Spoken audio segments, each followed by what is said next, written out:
نہیں لگے گا تو کون مانے گا؟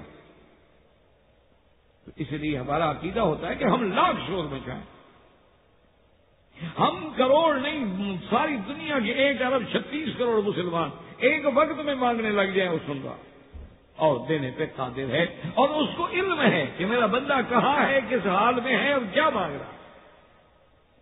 اب اگر اسی میں کسی غیر کو آپ شریک کریں گے تو یہ شرک فی صفات ہے۔ اب اگر آپ مثلا اس میں یہاں بیٹھے ہوئے ایک وظیفہ کرتے ہیں کہ شیخ عبد القادر جیلانی شیخ للہ یا معین الدین اجویری مدد کن، تو آپ ایمان سے کہیں کہ اس وظیفے کرنے والے کا عقیدہ کیا ہے جو معین الدین کو پکار رہا ہے؟ یا علی، آپ کشتی لڑ رہے ہیں تو یا علی، آپ کرکٹ کھیلیں تو یا علی، یعنی حضرت علی کو آپ اچھے کاموں میں بلاتے ہیں، کبھی کرکٹ کے لیے، کبھی فٹ بال کے لیے، کبھی کشتی لڑنے کے لیے، کبھی باکسنگ کے لیے، ماشاء اللہ۔ اور پھر آپ کا کیا عقیدہ ہے کہ جب ہم یہاں سے کہیں گے کہ یا علی مدد، یا ہم کہیں گے یا پیر، یا دستگیر، یا عبد القادر جیلانی، یا شیخ جیلانی، یا شیخ معین الدین چشتی، تو جب یہ ہم پکار رہے ہیں تو کیا وہ ہماری اس پکار کو سن رہے ہیں یا نہیں سن رہے؟ اگر ہمارا عقیدہ ہے کہ نہیں سن رہے تو پکارنے کا فائدہ، تو وہ پاگل ہے پکارتا ہے جو اگلا سنتا ہی نہیں۔ دیکھو نا، ابھی آپ مسجد میں بیٹھے، یہاں سے اگر آپ آرڈر دینا شروع کر دیں گے کہ بیگم صاحب میں نے یہ کھانا ذرا جلدی پکا لیں، تو کہے گا کس کو کہہ رہے ہو بھائی؟ میں اپنی بیوی کو کہہ رہا ہوں، تم کیوں چڑھ رہے ہو؟ کہاں ہے تمہاری گھر میں ہے؟ وہ بابا یہاں جو کہہ رہے ہو ٹیلی فون کر رہے ہو، کیا کر رہے ہو، کوئی واسطہ ہے؟ نہیں میں ویسے کہہ رہا ہوں یہاں سے، تو کہیں گے جو بات خراب ہو گیا، لوز ہے کوئی معاملہ۔ تو اصل مسئلہ سمجھیں کہ آپ جب ایک آدمی پکارتا ہے کہ مدد کن یا معین الدین چشتی، اور بغیر داب بلا افتاد کشتی، کہ مصیبتوں میں میری اور غم میں میری کشتی جو ہے وہ گھر چکی ہے، میری مدد کر۔ اور باقاعدہ انہوں نے، یعنی آپ اندازہ کریں کہ، اور یہ بھی عقائد جو ہیں وہی سے آئے ہیں، باقاعدہ روافض میں یہ ایک ہے ان کی ناد علی، باقاعدہ ان کا وظیفہ ہے، اور یہ باقاعدہ ان کے اعتقاد کا حصہ ہے۔ وہ کہتے ہیں کہ لی خمسۃ اطفی بہا حر الوبا الحاطمہ، میرے پاس 5 تن جو ہیں، میں تو جہنم کی آگ ان کے ذریعے بجھا دوں گا۔ وہ کہتے ہیں مجھے کیا خوف ہے جہنم کا؟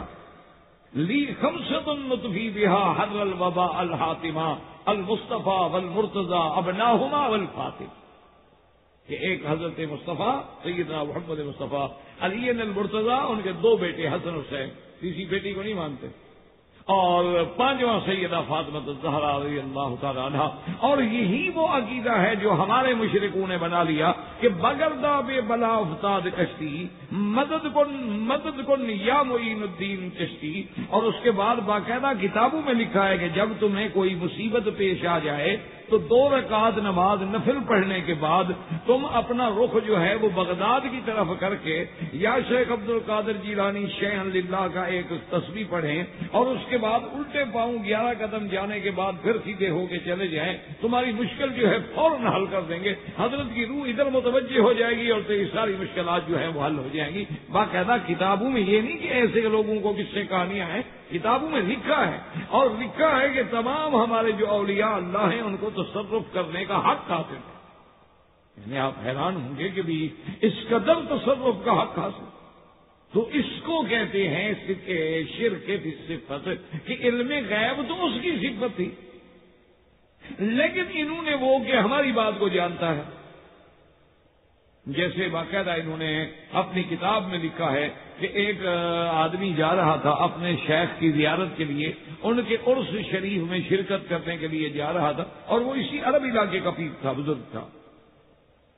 کہتے ہیں کہ ان کی زیارت کے لیے وہ جا رہا تھا تو راستے میں اور بھی لوگ بڑے زیارت کے لیے جا رہے تھے، تو جس قافلے میں وہ سفر کر رہا تھا اس میں ایک خوبصورت ترین لڑکی تھی، اور یہ دل تو پھر دل ہوتا ہے نا، لڑکی پہ آ گیا، کیونکہ محبت کی تو نہیں جاتی تو ہو جاتی۔ اب وہ بیچارہ پریشان حیران، اچھا خدا کی شان ہے وہ قافلہ چل پڑا، یہ رہ گیا ہے، دوسرے قافلے میں آ گیا، وہ پتہ نہیں وہ لڑکی کون تھی، کہاں کی تھی، کس علاقے کی تھی، کس کی بیٹی تھی. اب یہ اس کے عشق میں غمگین ہے اور پریشان ہے، لیکن جا رہا ہے کہ اب میں کروں تو آخر کیا کروں. شاید وہ وہی عرس میں کہیں کوئی موقع مل جائے، پھر نظر پڑ جائے تو میں معلومات کروں گا. وہ کہتا ہے کہ جناب میں اسی غم میں غلطہ ہوں پیچھا. میں نے موقع کی تلاش کی کہ جب کوئی میرے شیخ کی مزار پہ رش نہ ہو، زیادہ بندے نہ ہوں، اکیلے میں جا کے درخواست کروں. کہتے ہیں رات کو آدھی رات کے بعد مجھے موقع ملا تو میں نے آ کے حضرت پہ سلام پڑھا. تو ابھی ہاتھ باندھ کے میں کھڑا تھا تو میرے شیخ نے اندر سے آواز دی کہ میرے مرید جاؤ، وہ لڑکی میں نے تم کو دی. اب ایمان سے کہیں یہ شرک ابو جہل کو سناؤ نا، وہ پاگل ہو گئے. بات اگر آج ابو جہل زندہ ہو نا، اس کو کوئی سنا ہے کہ جناب ایسے پیر صاحب نے کہا تھا قبر سے، وہ تو کان پکڑ کے بھائی. جیسے حضرت شاہ ولی اللہ محدث دہلوی رحمۃ اللہ علیہ نے لکھا ہے کہ اللہ اس بات پہ قادر ہیں کہ آج حضور کے صحابہ کو دوبارہ زندہ کر دیں. اگر اللہ ان کو زندہ کر دیں اور جب وہ ہمیں دیکھیں گے تو کہیں گے یار یہ مسلمان تو نہیں ہے لیکن پتہ نہیں کس مذہب کے لوگ ہیں. وہ کہتے ہیں کہ مسلمان تو ہمیں وہ نہیں سمجھیں گے دیکھتے ہوئے فوراً کہ کوئی ہمارا مسلمانوں والا کام ہی نہیں رہا، کوئی ہمارا عقیدہ نہیں رہا، کوئی ہمارا عمل نہیں رہا، کوئی ہماری صفت نہیں رہی، کوئی ہماری صورت نہیں رہی، کوئی ہماری سیرت نہیں رہی. انا للہ و انا الیہ راجعون. ہمارے یہاں ایمان سے کہیں ہمارے گھروں سے لے کر چاہے مولوی کا گھر ہے یا ڈاکٹر کا گھر ہے یا پیر کا گھر ہے، ایمان سے کہیں پوری انگریزی تہذیب سے سجا ہوا ہے کہ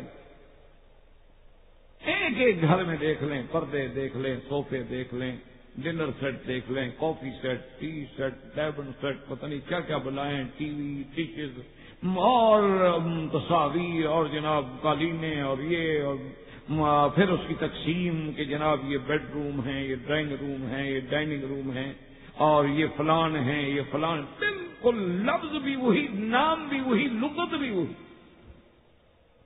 میں آپ اندازہ فرمائیں کہ لفظ بلکہ یعنی بڑے آدمی ہونے کی دلیل یہ ہے کہ ہمارے گھروں میں سامان جو ہے وہ باہر کا ہو.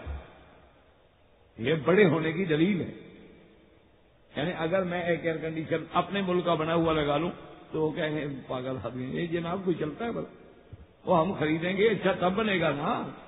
ہم خریدیں گے، کمپنی کو پیسہ ملے گا، فیکٹریاں ترقی کریں گی تبھی تو اپنے نقائص نکالیں گی.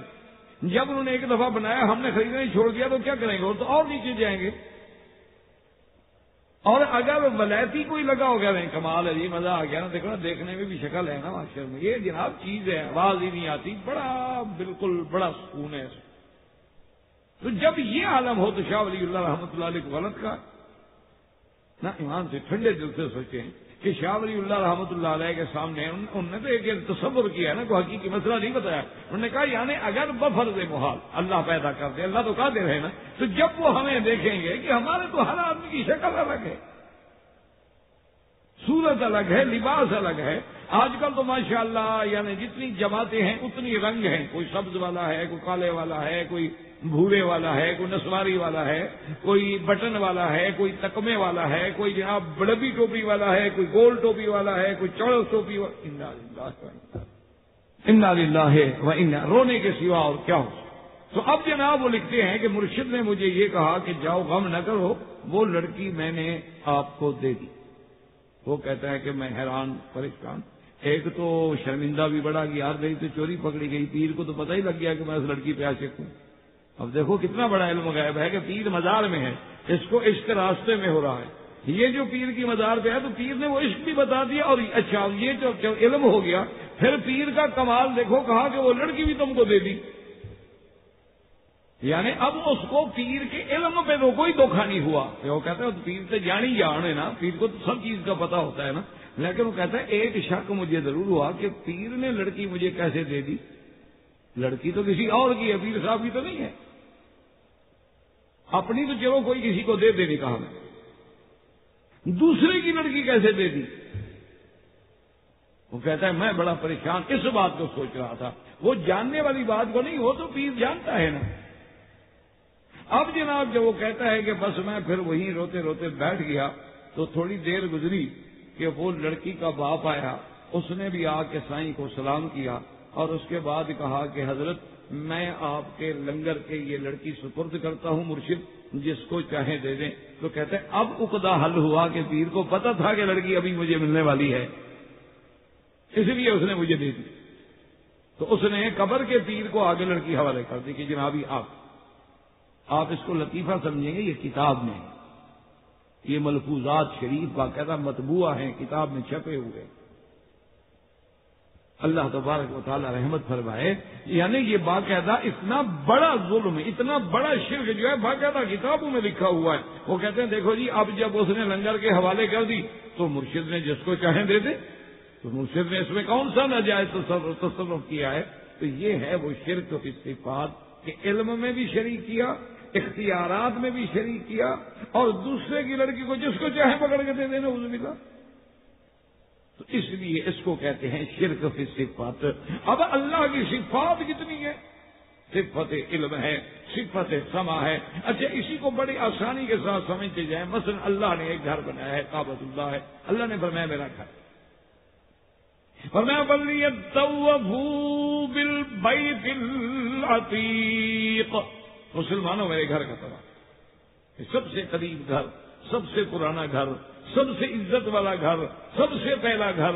اور یہ بیت اللہ جو ہے علماء نے وضاحت کر دی کہ کہیں شرک نہ کر بیٹھے بندہ کہ بیت اللہ کا کیا معنی، یعنی اللہ کا گھر، اللہ سے گھر میں رہتے ہیں. انہوں نے کہا نہ، اللہ کی شان جو ہے، اللہ کی ذات الرحمن علی العرش استویٰ کما یلیق بشانہ، یہ تو صرف نسبت تشریف و تکریم ہے کہ اللہ نے جس گھر کو عزت بخشنی تھی کہہ دیا میرا گھر.